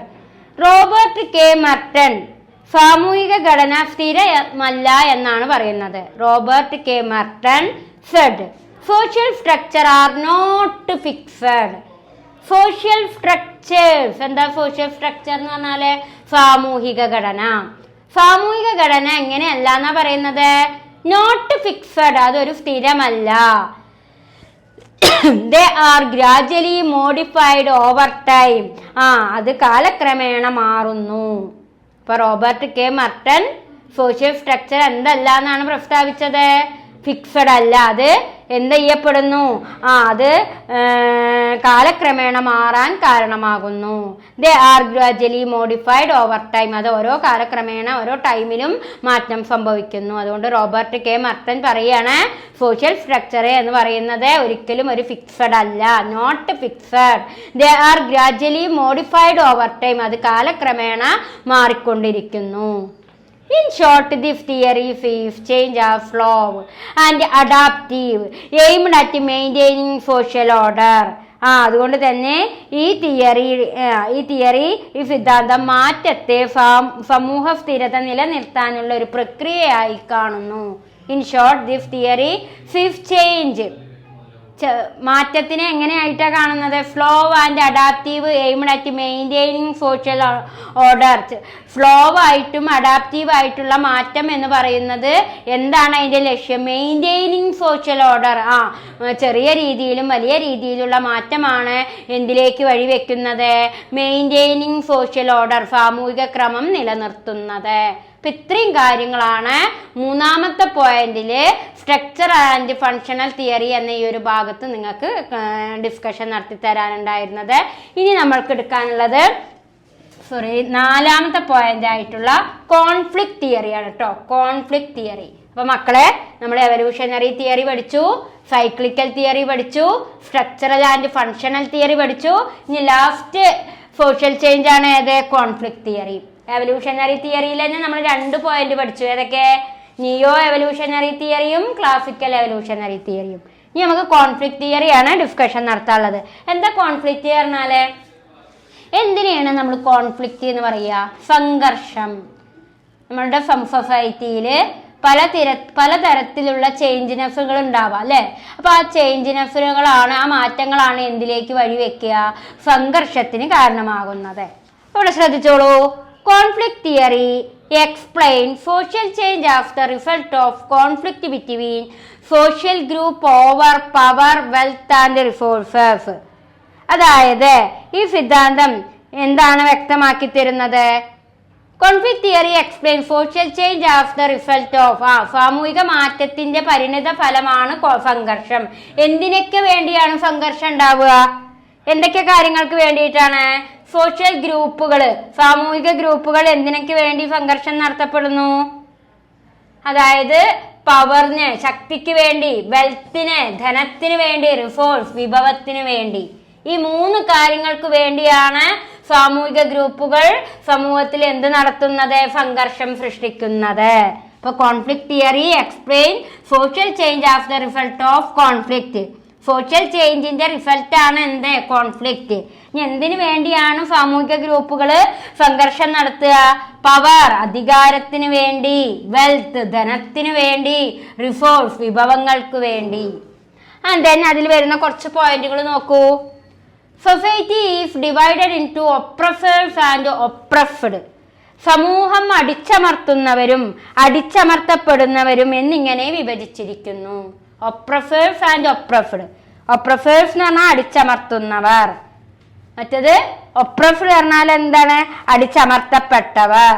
അടിച്ചമർത്തുന്നവരും ഉണ്ട്, അടിച്ചമർത്തപ്പെട്ടവരും ഉണ്ട്. അപ്പൊ സമൂഹത്തെ രണ്ടായി തിരിച്ചിട്ടുണ്ട്, ഒപ്രസേഴ്സ് ആൻഡ് ഒപ്രസ്ഡ്. സൊസൈറ്റി എന്ന് പറയുന്നത് എങ്ങനെയാണ്? Society is divided into oppressors and oppressed. അടിച്ചമർത്തപ്പെടുന്നവരും ഉണ്ട്, അടിച്ചമർത്തുന്നവരും ഉണ്ട്. ആൻഡ് ദെൻ സെക്കൻഡ് പോയിന്റ് ആണ്, change happen when the oppressed group struggle to improve their condition. അടിച്ചമർത്തപ്പെട്ടവർ അവരുടെ അവസ്ഥ മെച്ചപ്പെടുത്താൻ പോരാടുമ്പോൾ മാറ്റം സംഭവിക്കുന്നു. Change happen when the oppressed group, അടിച്ചമർത്തപ്പെട്ടവർ അവരുടെ condition, improve their condition. Improve their condition എന്ന് പറഞ്ഞാൽ എന്താ? അവരുടെ സാഹചര്യങ്ങൾ, അതല്ല എങ്കിൽ അവരുടെ കണ്ടീഷൻ മെച്ചപ്പെടുത്താൻ പോരാടുമ്പോഴാണ് എന്ത് സംഭവിക്കുക? മാറ്റം സംഭവിക്കുന്നത്. ആൻഡ് ദെൻ കാറൽ മാർക്സ് എന്താ പറയണേ നോക്കൂ. Karl marks is the main thinker of this theory. ഈ തിയറിയുടെ പ്രധാന തിങ്കർ എന്നറിയപ്പെടുന്നത് കാറൽ മാർക്സ് ആണ്. He focused on class conflict between the bourgeoisie. Bourgeoisie പറഞ്ഞാൽ ആരാ? ക്യാപിറ്റലിസ്റ്റ്. ആൻഡ് പ്രോളിറ്റേറിയറ്റ്. പ്രോളിറ്റേറിയറ്റ് പറഞ്ഞാൽ ആരാ? വർക്കേഴ്സ്. അപ്പൊ ഈ കോൺഫ്ലിക്ട് തിയറിയുടെ പ്രധാനപ്പെട്ട തിങ്കർ ആയിട്ടാണ് ആരെ കാണുന്നത്? കാറൽ മാർക്സിനെ കണക്കാക്കുന്നത്. Class conflict between, class conflict ആര് തമ്മിലാണ് ഉണ്ടാവുന്നത്? Bourgeoisie and പ്രോളിറ്റേറിയറ്റ്. ബൂർഷ്വാസി എന്ന് പറഞ്ഞാൽ ആരാ? ക്യാപിറ്റലിസ്റ്റ്, മുതലാളി. പ്രോളിറ്റേറിയറ്റ് എന്ന് പറഞ്ഞാൽ ആരാ? വർക്കേഴ്സ്, തൊഴിലാളി. അപ്പൊ ക്യാപിറ്റലിസ്റ്റും വർക്കേഴ്സും അഥവാ ബൂർഷ്വാസിയും പ്രോളിറ്റേറിയറ്റും തമ്മിലുണ്ടാകുന്ന വർഗ സംഘർഷമാണ് സംഘർഷത്തിന്റെ കാരണമെന്ന് ആര് പ്രസ്താവിച്ചു? കാറൽ മാർക്സ് പ്രസ്താവിച്ചു. അപ്പൊ ഈ കോൺഫ്ലിക്ട് തിയറിയുടെ ഓതർ എന്ന് പറയുന്നത്, തിങ്കർ എന്ന് പറയുന്നത് ആരെന്നെയാണ്? കാറൽ മാർക്സ് ആണ് ട്ടോ. ആൻഡ് ദെൻ അടുത്തതായിട്ട് എന്താ പറയണ നോക്കൂ. Marx believed that conflict would lead to revolution and new social system. Marx വിശ്വസിച്ചു. മാർക്സ് എന്താണ് ഇവിടെ വിശ്വസിച്ചത്? Conflict would lead to revolution. സംഘർഷം പിന്നെ എന്തിലേക്ക് വഴിവെക്കും? റെവല്യൂഷൻ, വിപ്ലവത്തിലേക്ക്. സംഘർഷം എന്തിലേക്ക് വഴിവെക്കുന്നാണ് മാർക്സ് പറയണേ? റെവല്യൂഷനിലേക്ക്, വിപ്ലവത്തിലേക്ക് വഴിവെക്കുന്നു. And a new social system, അതൊരു പുതിയ സാമൂഹിക സിസ്റ്റത്തിന് കാരണമാകുന്നു. ഇപ്പൊ മാർക്സ് വിശ്വസിക്കുകയാണ് conflict would lead to revolution. സംഘർഷം റെവല്യൂഷന് വഴി വെക്കുകയും അതൊരു ന്യൂ സോഷ്യൽ സിസ്റ്റത്തിന് കാരണമാകുകയും ചെയ്യുന്നു. ആൻഡ് ദെൻ അതിലൂടെ അദ്ദേഹം ഡയലക്റ്റിക്കൽ പ്രോസസ് ഓഫ് ചേഞ്ച് പറയുന്നുണ്ട്. എന്താണ് ഡയലക്റ്റിക്കൽ പ്രോസസ് ഓഫ് ചേഞ്ച് എന്ന് പറഞ്ഞാല്? Thesis, antithesis, synthesis. Thesis പറഞ്ഞാൽ എന്താ? എക്സിസ്റ്റിംഗ് സോഷ്യൽ സിസ്റ്റം, നിലവിലുള്ള സാമൂഹിക സംവിധാനങ്ങളെ പറയപ്പെടുന്ന പേരാണ് തീസിസ്. നിലവിലുള്ള സാമൂഹിക സിസ്റ്റം, സമ്പ്രദായങ്ങളെ അറിയപ്പെടുന്ന പേരാണ് തീസിസ്. ഇനി ആന്റി തീസിസ് എന്ന് പറഞ്ഞാൽ എന്താ? Opposing forces within the system, അതിനെതിരായ ശക്തികളെയാണെന്ന് പറയാ ആന്റി തീസിസ് എന്ന് പറയാ. ഇനി സിന്തസിസ് എന്ന് പറഞ്ഞാൽ എന്താ? A new system formed from the conflict. സംഘർഷത്തിൽ നിന്നും രൂപപ്പെടുന്ന പുതിയ സംവിധാനം, ന്യൂ സിസ്റ്റം, പുതിയ system formed from the conflict. സംഘർഷത്തിൽ നിന്നും രൂപം കൊള്ളുന്ന പുതിയ സിസ്റ്റമാണ് ഏത്? സിന്തസിസ്. അതുകൊണ്ട് സംഘർഷത്തിനെ കുറിച്ച് 3 ഡയലക്റ്റിക്കൽ പ്രോസസ് ആണ് മാർക്സ് പറഞ്ഞത്. Thesis, antithesis, synthesis. Thesis എന്ന് പറഞ്ഞാൽ എന്താണ്? Existing social system. Antithesis പറഞ്ഞാൽ എന്താണ്? Opposing forces with the system. Synthesis എന്ന് പറഞ്ഞാൽ എന്താണ്? A new system formed from the conflict, പുതിയ അതായത് സംഘർഷത്തിൽ നിന്നും പുതിയ സിസ്റ്റങ്ങൾ രൂപം കൊള്ളുന്നു, അതാണ് സിന്തസിസ്. അപ്പൊ ഇത്രയും കാര്യങ്ങളാണ് വളരെ ടീച്ചർ അത്രയും ഷോർട്ടാക്കിയിട്ടാണ് അതിന്റെ ഓരോ പോയിന്റ്സും കൂടെ എഴുതിയിട്ടിട്ടുള്ളത്. അപ്പൊ നമ്മള് ഇമ്പോർട്ടൻ്റ് ആയിട്ടുള്ള ഒരു എസ്സേ ക്വസ്റ്റ്യൻ ആണ് ടീച്ചർ 3-4 ക്ലാസ്സുകളായിട്ട് നിങ്ങൾക്ക് ഡിസ്കഷൻ നടത്തി തന്നത്. അതായത് തിയറീസ് ഓഫ് സോഷ്യൽ ചേഞ്ച് ചോദിച്ചു കഴിഞ്ഞാൽ നിങ്ങൾ ഈ 4 പോയിന്റും അതേപോലെ തന്നെ ഫസ്റ്റ് പോയിന്റിലെ 2 സബ് പോയിന്റ്, അങ്ങനെ 6 പോയിന്റ് വരും. ഈ 6 പോയിന്റ് നിങ്ങൾ നന്നായിട്ട് എഴുതണം കേട്ടോ. ഇനി നമ്മൾക്ക് ഈ ചാപ്റ്ററിൽ എടുക്കാൻ പോകുന്ന ലാസ്റ്റ് ടോപ്പിക്കാണ് ഫാക്ടേഴ്സ് ഓഫ് സോഷ്യൽ ചേഞ്ച്. അതായത് സോഷ്യൽ ചേഞ്ചിന്റെ ഘടകങ്ങൾ, ഫാക്ടേഴ്സ് എന്തൊക്കെയാണ്, അത് 4 പോയിന്റുകളിലൂടെ പറയണത്. ബയോളജിക്കൽ ഫാക്ടർ ഉണ്ട്, ജോഗ്രഫിക്കൽ ഫാക്ടർ ഉണ്ട്, ടെക്നോളജിക്കൽ ഫാക്ടർ ഉണ്ട്, ആൻഡ് സോഷ്യോ കൾച്ചറൽ ഫാക്ടർ ഉണ്ട്. അപ്പോൾ ഈ 4 കാര്യങ്ങളിലേക്ക് നമുക്ക് കടക്കാം. Okay, hi students. അപ്പോൾ നമ്മൾ അടുത്ത, അതായത് ഈ ചാപ്റ്ററിലെ ലാസ്റ്റ് ടോപ്പിക്കാണ് നമ്മൾ അനലൈസ് ചെയ്യുന്നത്. വളരെ ഇമ്പോർട്ടൻ്റ് ആയിട്ടുള്ള ടോപ്പിക്കാണ്. അതിലെ പ്രധാനപ്പെട്ട, അതായത് ഈ പോയിന്റ്സൊക്കെ ഒരു മാക്സിമം ടീച്ചർ പ്രധാനപ്പെട്ട കാര്യങ്ങൾ മാത്രമാണ് ഇവിടെ എഴുതിയിട്ടുള്ളത് കേട്ടോ. ഇതിൽ കൂടുതലും നിങ്ങൾക്ക് എഴുതാം. ഞാൻ അത് ഓരോന്നും എന്താണ് എന്ന് മനസ്സിലാക്കി തരുന്നേ ഉള്ളൂ. ടെസ്റ്റ് നോക്കിയിട്ട് ഇതിൽ കൂടുതലായിട്ട് നിങ്ങൾക്ക് എക്സ്പ്ലെയിൻ ചെയ്യാം കേട്ടോ. ടീച്ചർ ഇതിൻ്റെയൊക്കെ കണ്ടന്റ് ഷോർട്ടായിട്ട് എഴുതിയിട്ടിട്ടുള്ളൂ. അപ്പോൾ നോക്കൂ, ഫാക്ടേഴ്സ് ഓഫ് സോഷ്യൽ ചേഞ്ച്, അതായത് സാമൂഹിക മാറ്റത്തെ സ്വാധീനിക്കുന്ന ഘടകങ്ങൾ എന്തൊക്കെയെന്നാണ് ഇവിടെ പറയുന്നത്. Social change refers to the transformation in the structure, function and the relationship of society over time.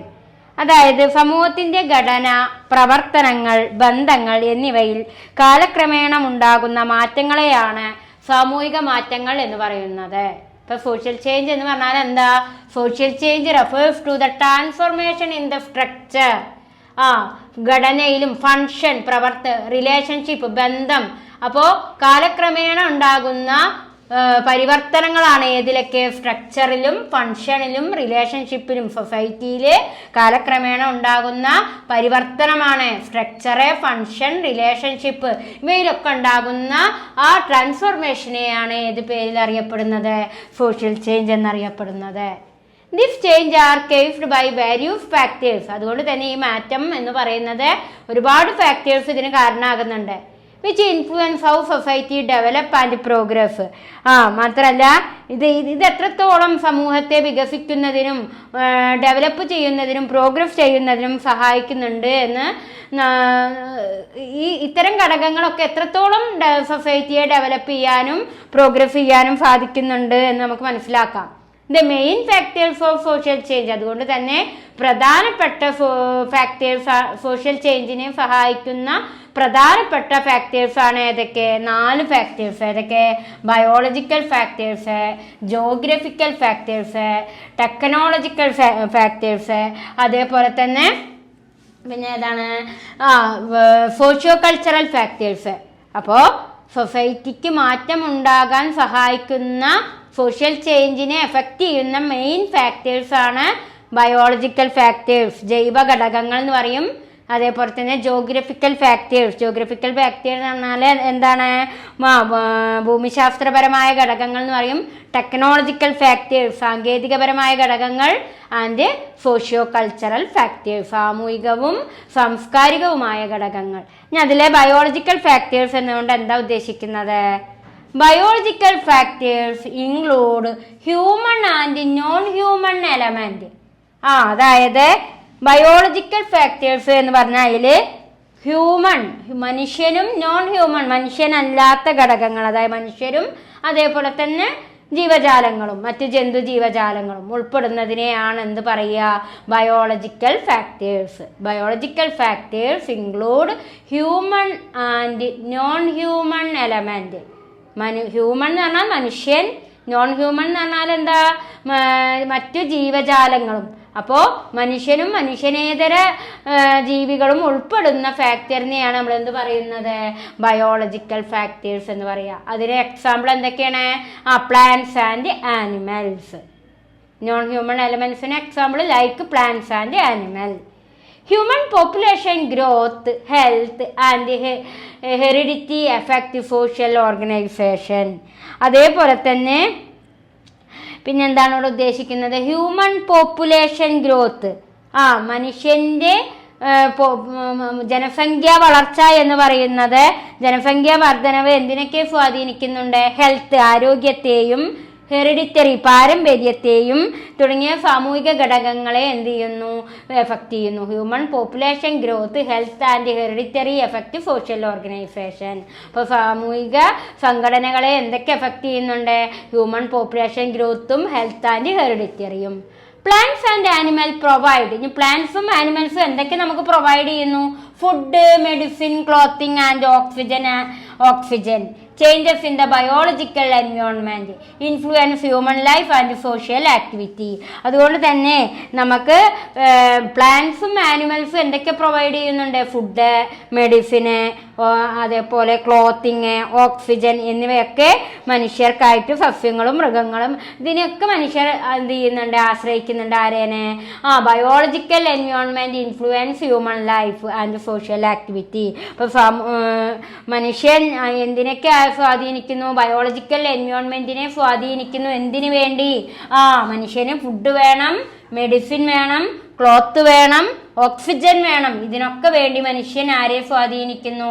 Biological എൻവയോൺമെന്റിനെ സ്വാധീനിക്കുന്നു. അത്തരത്തിലുള്ള സമൂഹത്തെയും സാമൂഹിക പ്രവർത്തനങ്ങളെയും മനുഷ്യൻ സ്വാധീനിക്കുന്നുണ്ട്. ഇതിനെയാണ് എന്ത് പറയുക? Biological factors. ടീച്ചർ വളരെ ഷോർട്ടായിട്ടാണ് എഴുതിയിട്ടുള്ളത്. ബയോളജിക്കൽ ഫാക്ടർ പറഞ്ഞാൽ human and non human elements ആണ്. അതിൽ പ്ലാന്റ്സ് ആൻഡ് ആനിമൽ വരും നോൺ ഹ്യൂമൻ എലമെന്റ്സിൽ. പിന്നെ ഹ്യൂമൻ പോപ്പുലേഷന്റെ ഗ്രോത്ത് എന്ന് പറയും. ഗ്രോത്ത്, ഹെൽത്ത്, ഹെറിഡിറ്ററി ഒക്കെ എന്തിനെ എഫക്റ്റ് ചെയ്യുന്നുണ്ട്? സോഷ്യൽ ഓർഗനൈസേഷനെ എഫക്റ്റ് ചെയ്യുന്നുണ്ട്.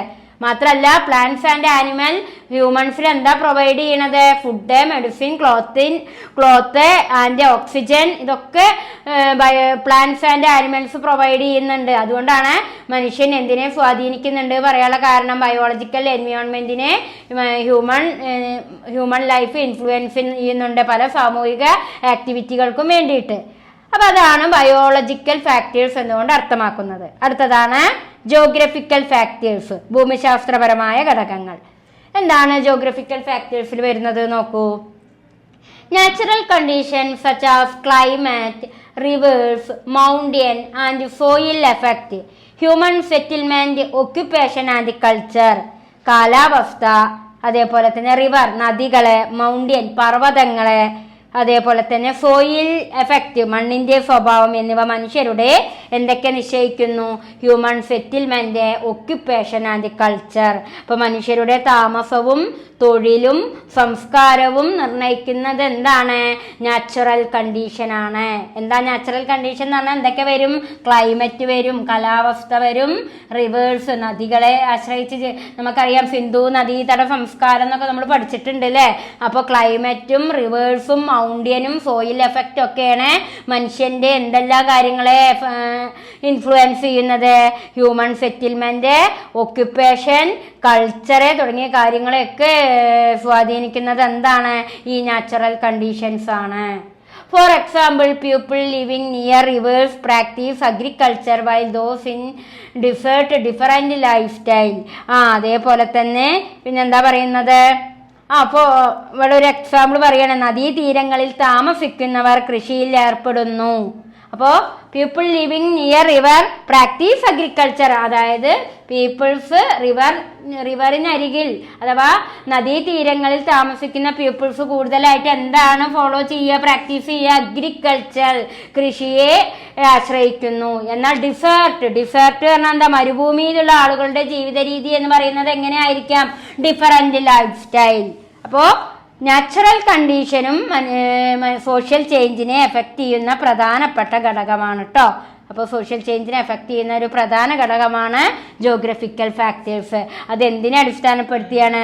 നാച്ചുറൽ കണ്ടീഷനെ അടിസ്ഥാനപ്പെടുത്തിയാണ്. നാച്ചുറൽ കണ്ടീഷൻ എന്ന് പറയുമ്പോൾ ഏതൊക്കെ വരാം? Climate, river, mountain and soil effect. അതാണ് മനുഷ്യന്റെ എന്ത് നിർണ്ണയിക്കുന്നത്?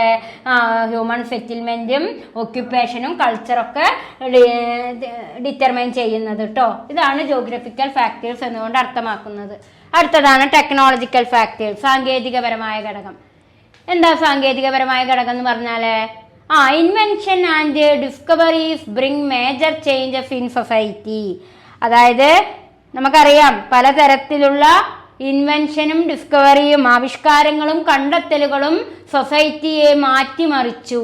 Invention and discovery bring major changes in society. പല രീതിയിലുള്ള ഇൻവെൻഷൻസും ഡിസ്കവറിയും അതായത് പലതരത്തിലുള്ള ആവിഷ്കാരങ്ങളും കണ്ടെത്തലുകളും സമൂഹത്തെ മാറ്റിമറിക്കാൻ കാരണമായി. Development like machine transport, communication and the internet have changed the way people work, leave and interact അപ്പോൾ എന്തിൻ്റെയൊക്കെ കണ്ടുപിടുത്തം, എന്തിൻ്റെയൊക്കെ ഡെവലപ്മെൻറ്റ്, മെഷീനുകളുടെയും ട്രാൻസ്പോർട്ട് ഗതാഗതത്തിൻ്റെയും കമ്മ്യൂണിക്കേഷൻ ആശയവിനിമയത്തിൻ്റെയും ഇൻ്റർനെറ്റ് എന്നിവയുടെ വികസനം ഡെവലപ്മെൻറ്റ് മനുഷ്യരുടെ ജീവിതത്തിലും തൊഴിലിലും വലിയ മാറ്റങ്ങൾ സൃഷ്ടിക്കാൻ കാരണമായി. People work, leave and interact. അപ്പോൾ മനുഷ്യൻ്റെ ജീവിത രീതിയും തൊഴിൽ ഒരു കാലഘട്ടത്തിൽ നമ്മളുടെ ജനങ്ങൾ പൊതുവെ ഇന്ത്യൻ പീപ്പിൾസൊക്കെ അഗ്രികൾച്ചറിനെയാണ് ഡിപ്പെൻഡ് ചെയ്തിരുന്നത്. അതായത് 100%-ലെ 85% ആളുകളും കാർഷിക മേഖലയെ ഡിപ്പെൻഡ് ചെയ്തുകൊണ്ട് ജീവിച്ചിരുന്ന ഒരു കാലഘട്ടമായിരുന്നു. എന്നാൽ ടെക്നോളജിയിൽ വന്ന വികസനം, ടെക്നോളജിക്കൽ ഡെവലപ്മെൻറ്റ് എന്തിന് കാരണമായി? എന്തൊക്കെ ഡെവലപ്മെൻറ്റ് ആവാൻ കാരണമായി? മെഷീനറികളും ട്രാൻസ്പോർട്ടും കമ്മ്യൂണിക്കേഷനും ഇൻ്റർനെറ്റ് സൗകര്യങ്ങളൊക്കെ വർദ്ധിച്ചത് മനുഷ്യൻ്റെ വർക്കിനും ജീവിതത്തിൻ്റെ മറ്റ് ഘടകങ്ങളിലൊക്കെ എന്ത് സംഭവിക്കാൻ കാരണമായി? മാറ്റം സംഭവിക്കാൻ കാരണമായി. അതാണ് ടെക്നോളജിക്കൽ ഫാക്ടേഴ്സ് എന്ന് പറയുന്നത്. ആൻഡ് ലാസ്റ്റ് പോയിന്റ് ആണ് സോഷ്യോ കൾച്ചറൽ ഫാക്ടേഴ്സ്, സാമൂഹിക സാംസ്കാരിക ഘടകങ്ങൾ. എന്താ സോഷ്യോ കൾച്ചറൽ ഫാക്ടേഴ്സ് എന്ന് പറഞ്ഞാൽ? Changes in values, belief, custom, education and social institution also lead to social change. മൂല്യങ്ങളെ, വിശ്വാസങ്ങളെ, ആചാരങ്ങളെ, വിദ്യാഭ്യാസം തുടങ്ങിയ സാമൂഹിക സ്ഥാപനങ്ങൾ എന്നിവയിലുണ്ടാകുന്ന മാറ്റങ്ങൾ സാമൂഹിക മാറ്റത്തിന് കാരണമായി. അതാണ് സോഷ്യോ കൾച്ചറൽ ഫാക്ടേഴ്സ് എന്ന് പറയുന്നത്. അപ്പോൾ സോഷ്യോ കൾച്ചറൽ ഫാക്ടേഴ്സ് എന്ന് പറഞ്ഞാൽ എന്തിലൊക്കെ വന്ന മാറ്റം? ചേഞ്ചസ് ഇൻ വാല്യൂസ്, മൂല്യങ്ങൾ, ബിലീഫ്, വിശ്വാസങ്ങൾ, കസ്റ്റം, ആചാരങ്ങൾ, എഡ്യൂക്കേഷൻ, വിദ്യാഭ്യാസം, സോഷ്യൽ ഇൻസ്റ്റിറ്റ്യൂഷൻ, സാമൂഹിക സ്ഥാപനങ്ങൾ, ഇവയിലൊക്കെ വന്ന മാറ്റം സാമൂഹികമായും സാംസ്കാരികപരമായ മാറ്റത്തിന് കാരണമായി. മാത്രമല്ല movement four equality, education and social reform help in transforming society. അതേപോലെ തന്നെ സമത്വത്തിനും ഇക്വാലിറ്റിക്കും വിദ്യാഭ്യാസത്തിനും സോഷ്യൽ റീഫോം എന്ന് പറഞ്ഞാൽ എന്താ?